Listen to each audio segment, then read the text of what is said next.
সবার কি অবস্থা? নতুন একটা ভিডিওতে ওয়েলকাম। তো ছোট ভাই সাথে আছে। তো এলাকা থেকে বের হয়ে যেতেছি, তো যেমন একটু গ্রামীণ পরিবেশের দিকে টঙ্গীর। তো টঙ্গীর গ্রামীণ পরিবেশ বলতে কুটিয়া ছায়াকুঞ্জ। তো চলে আসলাম অটো নিয়ে, ছোট বাইরে নিয়ে সাথে করে নিয়ে আসলাম ছায়াকুঞ্জের রাস্তা। তো এখানে আসলে বৃষ্টি হয়েছে হয়তো কিছুক্ষণ আগে, তো ভিতরে প্রবেশ করলাম আল্লাহর রহমতে। তো খুব সুন্দর, ভালোই লাগে এখানে আসলে পরিবেশগুলো, কারণ গাছ থাকে চারদিকে। তো মাশাআল্লাহ খুব সুন্দর।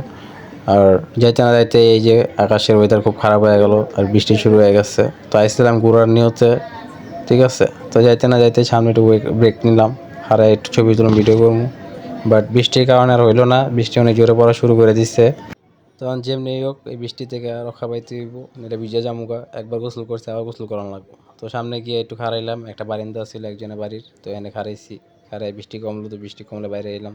তো বাইরে গিয়া আয় দিয়ে একটা ফুচকার দোকান আছে, তো এই ওয়েদারে যদি একটু চটপটি খাই ভালো লাগবো। তো বাইরের ভিউটা ভাই এত সুন্দর লাগতেছিল ওয়েদারটা, এর সাথে যে চটপটি দিয়ে দিল মামায়, চটপড়া চটপড়ি।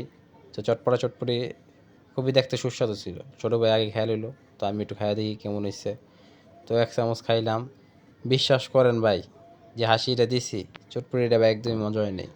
তো সামনে গিয়া দেখি একবার একটা কাঠের কেল্লা বানাই থুয়ে দিছে, তো এনে একটু হাঁটলাম। হাইটা ওইটা তো আসলে জায়গা আর ঘোরা টুরা হইলো না বৃষ্টির কারণে। বাসায় জায়গা, বাসায় যায় ঘুমামো, এটাই অনেক। আল্লাহ হাফেজ, টাটা।